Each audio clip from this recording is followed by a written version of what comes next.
Ottawa, lundi 14 avril 2026. Les résultats des 3 élections partielles tombent les uns après les autres. Terrebonne au Québec. 2 circonscriptions à Toronto, en Ontario. 3 victoires libérales. 3 sièges supplémentaires. Mark Carney, l'ancien gouverneur de la Banque du Canada, l'ancien gouverneur de la Banque d'Angleterre, l'homme qui dirigeait des institutions financières pendant les crises mondiales les plus graves, vient d'obtenir quelque chose qu'il n'avait pas réussi à décrocher aux élections générales de 2025. Une majorité parlementaire. 173 sièges. Juste au-dessus du seuil requis. Obtenu grâce à des victoires électorales, mais aussi grâce à 5 transfuges de l'opposition en quelques mois, dont une conservatrice de la droite morale qui a préféré Carney à son propre chef. Et le lendemain, Carney publie une vidéo intitulée « La ligne de conduite ». Il dit une phrase qui va circuler dans toutes les chancelleries occidentales. Nos liens étroits avec les États-Unis sont devenus une faiblesse. Ce n'est pas un slogan de campagne. C'est un diagnostic économique formulé par un ancien banquier central. Et il a des conséquences concrètes pour le Canada, pour Trump et pour l'ordre économique mondial. Désolé de vous interrompre, mais c'est important. Likez cette vidéo, partagez-la autour de vous et laissez un commentaire. Un seul mot, un cœur, juste ça. YouTube restreint les vidéos comme celle-ci. Votre réaction change tout. Ça prend 3 secondes, et c'est ce qui permet à cette chaîne de continuer. Maintenant, on commence vraiment. Qui est Carney et pourquoi sa majorité change tout ? Je suis analyste stratégique. Et pour comprendre ce que la majorité de Carney signifie réellement, il faut d'abord comprendre qui est cet homme et comment il est arrivé au pouvoir. Mark Carney n'est pas un politicien traditionnel. Il n'a jamais été élu avant 2025. Il a passé l'essentiel de sa carrière dans les institutions financières les plus prestigieuses du monde. Gouverneur de la Banque du Canada de 2008 à 2013, il a guidé le pays à travers la crise financière mondiale. Gouverneur de la Banque d'Angleterre de 2013 à 2020, il a géré la période du Brexit. C'est le type d'homme qu'on appelle dans les crises, pas pour faire de beaux discours, mais pour prendre des décisions difficiles avec des données réelles. Il est entré en politique canadienne début 2025, après la démission de Justin Trudeau sous la pression de son propre parti. Et il a gagné les élections législatives en avril 2025 dans un contexte extraordinaire. Presque un Canadien sur 3 a cité les relations avec les États-Unis, Trump ou les droits de douane comme l'enjeu principal du vote. Ce n'est pas une élection normale sur l'économie ou la santé. C'est une élection qui s'est transformée en référendum sur la résistance aux voisins américains. Carney a gagné ce référendum avec 43,8% des voix. Mais il n'avait qu'un gouvernement minoritaire, jusqu'au 14 avril 2026, jusqu'à ce que les transfuges et les victoires partielles lui donnent cette majorité qui change tout. Avec une majorité, il peut gouverner sur 4 ans sans craindre de renversement. Il peut prendre des décisions difficiles sans avoir besoin de l'accord de l'opposition. Il peut mener des négociations commerciales complexes sans que ses rivaux politiques le court-circuitent. Et il peut dire non à Trump en sachant que son gouvernement ne tombera pas le lendemain. 54% des Canadiens le préfèrent comme Premier ministre. Seulement 23% préfèrent son principal adversaire conservateur Pierre Poilievre. C'est une légitimité démocratique exceptionnellement forte pour un contexte aussi tendu. La guerre commerciale qui a tout déclenché pour comprendre pourquoi la majorité Carney est si importante géopolitiquement, il faut revenir sur la guerre commerciale entre le Canada et les États-Unis. Parce que cette guerre n'est pas nouvelle. Et elle s'est accélérée de façon spectaculaire en 2025 et 2026. Trump a imposé des droits de douane au Canada dès son retour au pouvoir en janvier 2025. Sa justification officielle, l'arrivée de drogues illicites en provenance du Canada, constitue une menace pour la sécurité nationale américaine. Cette justification est contestée par à peu près tous les experts commerciaux, mais elle est suffisante juridiquement pour activer certaines lois américaines d'urgence économique. Les secteurs touchés sont considérables. L'acier, l'aluminium, le cuivre, avec des droits de douane qui s'appliquent depuis le 6 avril 2026 sur la valeur totale des produits. L'automobile, secteur dans lequel les 2 économies sont profondément intégrées depuis des décennies, avec des pièces qui traversent la frontière 7 à 10 fois avant d'assembler un véhicule fini. Le bois d'œuvre, certains produits pharmaceutiques, les semi-conducteurs. Ces droits de douane ont produit des effets concrets sur l'économie canadienne. Le chômage est monté à 6,7% en mars 2026. Les suppressions d'emplois dans les secteurs exposés se multiplient. L'inflation a accéléré à 2,4% en mars, tirée par la flambée du prix de l'essence, elle-même liée partiellement au conflit iranien. Plus de 40% des Canadiens disent ressentir une pression financière moyenne ou élevée. Et pourtant, dans ce contexte économique difficile, les Canadiens ont choisi massivement de soutenir Carney plutôt que de chercher un compromis avec Trump. Pourquoi ? Parce que Trump a rendu la résistance politiquement nécessaire. Chaque fois qu'il a menacé de faire du Canada le 51e État américain, il a provoqué une vague de patriotisme canadien que Carney a su transformer en soutien politique durable.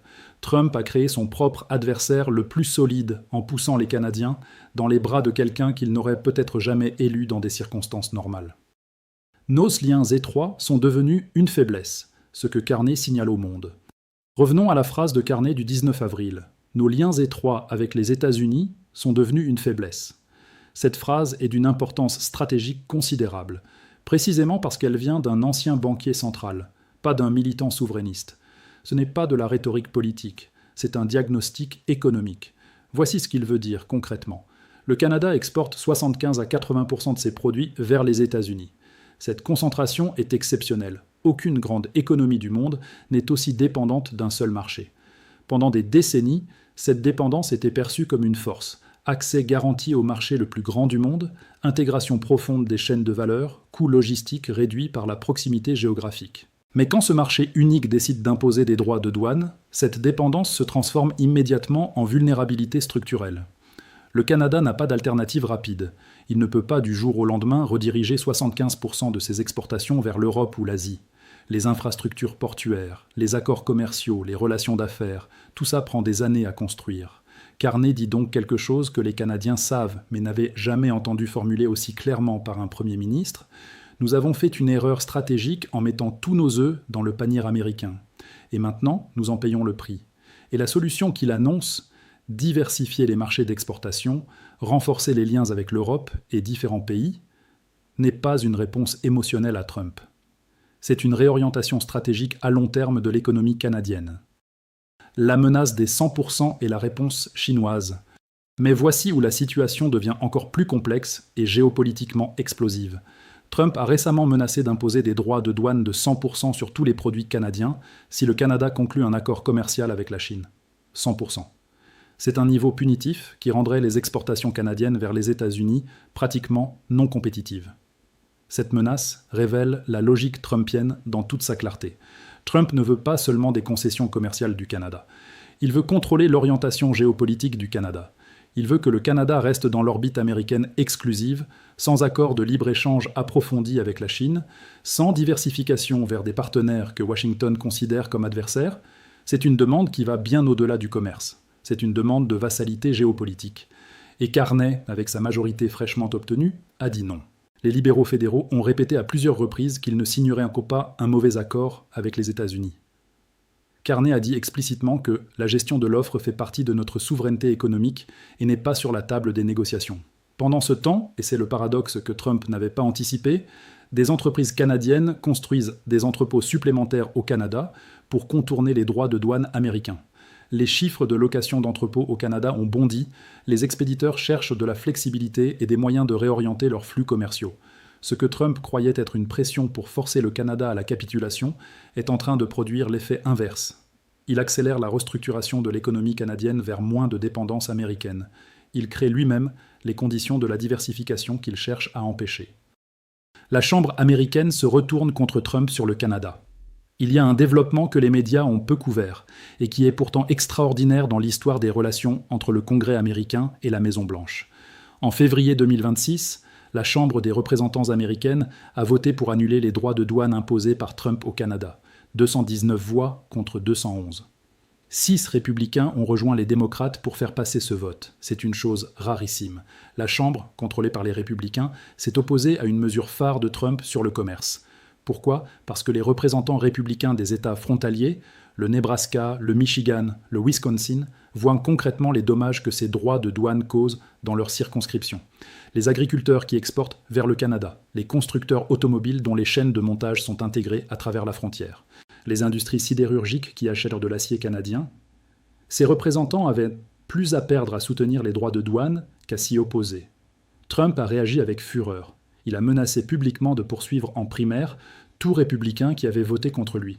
Tout républicain qui vote contre les droits de douane en paiera durement le prix. Mais le vote avait déjà eu lieu, et il révèle quelque chose d'important. L'unanimité républicaine derrière Trump sur la question canadienne n'existe pas. Il y a des fissures. Des élus qui calculent leur intérêt local plutôt que leur loyauté à Trump. Et cette fissure, combinée avec la majorité Carney et la détermination canadienne, crée un espace de négociation que Trump n'avait peut-être pas anticipé. Les alternatives que le Canada construit concrètement. Revenons maintenant sur les alternatives concrètes que le Canada est en train de construire. Parce que diversification est un mot facile à dire, mais qu'est-ce que ça signifie réellement pour une économie aussi intégrée au marché américain ? Carney a mis l'accent sur 3 axes stratégiques. Le premier axe, l'Europe. Carney est la voix la plus critique en Occident contre Trump, aux côtés de Pedro Sánchez en Espagne.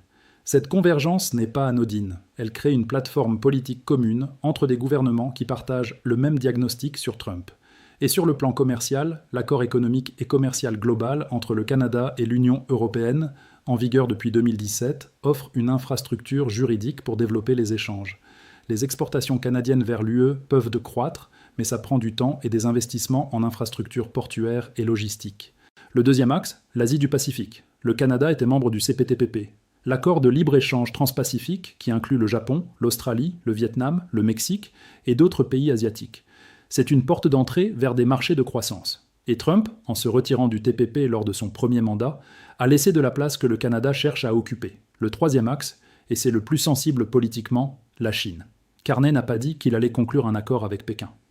Mais il n'a pas dit non plus qu'il ne le ferait pas. La menace de Trump de 100% de droits de douane si le Canada traite avec la Chine est précisément une tentative d'empêcher cette option. Ce qui suggère que Trump la prend au sérieux. Et que Carney la garde sur la table comme levier de négociation. Ces 3 axes ne transforment pas l'économie canadienne du jour au lendemain. La dépendance américaine à 75-80% ne va pas tomber à 50% en 2 ans. Mais la direction est fixée. Et avec une majorité parlementaire, Carney a maintenant le mandat et la stabilité politique pour commencer cette transformation sur une durée de 4 ans. Ce que le Canada révèle sur le monde post-Trump. Prenons du recul, parce que ce qui se passe entre le Canada et les États-Unis n'est pas seulement une querelle commerciale entre voisins. C'est un révélateur de quelque chose de plus profond sur l'ordre mondial en train de se recomposer.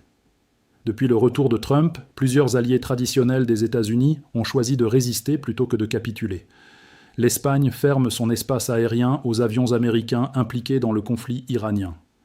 La France bloque à l'ONU la résolution sur Hormuz tout en négociant son propre passage avec l'Iran. Et maintenant le Canada, voisin direct, partenaire commercial le plus intégré au monde, dit explicitement que ses liens trop étroits avec Washington sont devenus une faiblesse et qu'il va diversifier. Ce n'est pas de l'anti-américanisme, ce sont des alliés qui font un calcul de souveraineté économique, qui dessinent que leur dépendance à Washington crée une vulnérabilité qu'ils ne peuvent plus accepter. Et ce calcul est contagieux. Quand le Canada le fait, d'autres le regardent et s'interrogent sur leur propre dépendance. L'Australie, le Japon, la Corée du Sud. Des pays qui ont construit leur sécurité et leur prospérité sur l'alliance américaine pendant des décennies.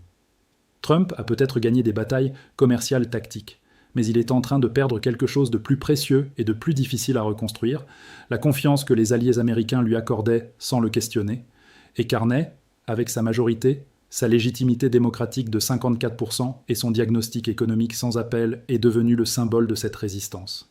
Pas une résistance idéologique ou émotionnelle, une résistance froide, calculée, menée par un ancien banquier central qui a l'habitude de gérer des crises avec des données. Ottawa, 14 avril 2026. Carney obtient sa majorité. Le lendemain, nos liens trop étroits sont devenus une faiblesse. Et la diversification vers l'Europe, l'Asie et peut-être la Chine devient officiellement la stratégie économique d'un gouvernement stable sur 4 ans. Trump voulait forcer le Canada à la capitulation. Il a obtenu le résultat inverse. Il a électrisé le patriotisme canadien, renforcé Carney, fracturé sa propre majorité républicaine au Congrès et accéléré la diversification économique qu'il cherchait à empêcher. C'est la leçon que cette séquence enseigne. La coercition produit parfois de la résistance plutôt que de la soumission. Et quand la résistance est menée par quelqu'un qui a la crédibilité d'un ancien banquier central et la légitimité d'une majorité parlementaire, elle est durable. Voici les 3 signaux que je surveille maintenant. Premier signal, Carney conclut-il un accord avec la Chine dans les prochains mois ? Si oui, Trump met-il réellement en place les 100% de droits de douane ? Ou est-ce que la menace se révèle être un bluff ? La réponse dira beaucoup sur les limites réelles du pouvoir économique américain. Deuxième signal, d'autres pays du G7 adoptent-ils officiellement une stratégie de diversification similaire à celle du Canada ? Si le Royaume-Uni, l'Allemagne ou le Japon emboîtent le pas, la recomposition de l'ordre économique mondial s'accélère massivement. Troisième signal, le boycott des produits américains par les consommateurs canadiens se maintient-il ? Trump continue de perdre de la sympathie au Canada, et les Canadiens qui refusent de voyager aux États-Unis ou d'acheter américain représentent un signal de long terme que les entreprises américaines commencent à intégrer dans leurs décisions. Ces 3 signaux vont définir les relations entre les 2 voisins les plus intégrés du monde. Et leurs conséquences se répercuteront bien au-delà de la frontière canado-américaine. Dites-moi dans les commentaires, pensez-vous que Carney va vraiment diversifier l'économie canadienne loin des États-Unis ?